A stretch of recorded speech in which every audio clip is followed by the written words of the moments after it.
Well, I was always a bright kid and setting the curve every year, year after year, and going on to be valedictorian. But in the 60s, the expectations for a woman were not very broad.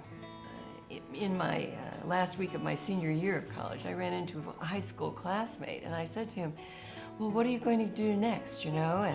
And he said, well, I haven't decided if I'm going to be a lawyer or a physician. And I said, wow. And I thought to myself, gee, a kid from Fraser High School could be a lawyer or a physician. I never thought about that, you know. So that was kind of the first seed that got planted. And then I decided to go back to school in science because I had been shifted by the culture into education when science was really my passion.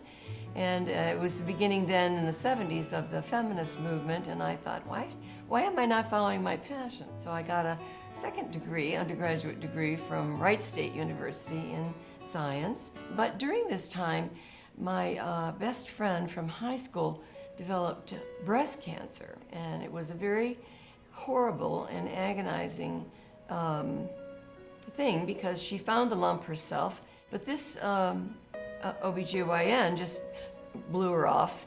It's just so mismanaged the whole way. Finally, he sent her to a surgeon. He said, even though this is nothing, I'm going to send you to a surgeon and we'll just take it out. And her treatment continued to be horrible until she died about 3 years later. First thing you learn in medical school, in my day, is that if you listen to the patient, you'll hear the answer. And I did. Always with Linda at the back of my mind, and especially with young women who would come in and have already been dismissed. One young woman who had been dismissed by several physicians as psychosomatic, and so she presented through a friend who had met her and said, I think there's something wrong with this girl. You know, will you take her as a patient? I said, okay. And she was about 25, and I said, so what's going on, you know? And she would have these attacks where she would suddenly feel faint and had to sit down and felt really sick. Well, it sounds like you might be having intermittent atrial fibrillation. I said, that doesn't usually happen in your age group. And I said, we need to put a monitor on you. You're gonna wear it for 24 hours and then come back. So she wore it for 24 hours and she came back, and I said, so did it happen while you were wearing this monitor? And she said, no. I said, well, then we have to put it on you again. So we made arrangements to put it on her again, and we did this 3 or 4 times, and finally she had an episode while she was wearing the monitor, and sure enough, intermittent atrial fibrillation. I was never planning to run for office. What happened was I met a man through a program at the hospital, actually, that we had in Cincinnati. And he said to me, Griff McDonald was his name. He's probably still alive and kicking in Ann Arbor. And he said to me, do you think doctors are the only busy people? Come spend a half a day with me. Jaw dropped.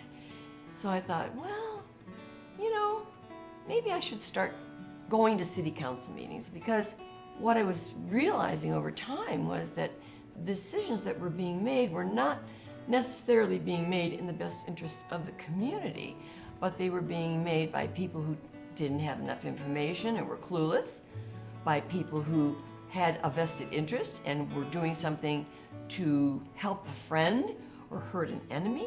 So I went to the mastermind and I said, Terry, what are we gonna do? I said, should we sue the city?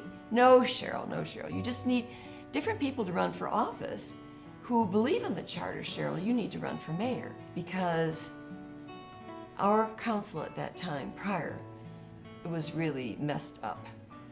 And there was no trust, for good reason, because no one was being trustworthy. And so I put a stop to all that. I think I'm most proud of the infrastructure work we did in the city of Ypsilanti. We passed a bond and we raised the water rates. We found out that there were a lot of water leaks, and the streets were being ripped up a lot. So citizens came down to council and said, what are you going to do about all these water leaks? So then we brought the YCUA, the water authority, down. Okay, hold on. I said, what is the average lifespan of a water main? And he said 50 years, without hesitating, 50 years. I said, okay, how many of the water mains in the city of Ypsilanti under our streets are 50 years or older? And he said, all of them. And I said, okay, that settles it. We have to replace all the water mains while we're ripping up all the streets. Yes, I think I'm probably most proud of that because it kind of melds the physician in me with the mayor in me, you know. Protecting the public health going forward, removing all the lead lines. I'd just like to add that whatever your age, your sex, your gender affiliation, your race, if you have a passion to do something, don't let people stand in your way. Don't listen to the naysayers. Listen to the people who love you, who believe in you, and move forward with your dream, whatever it is.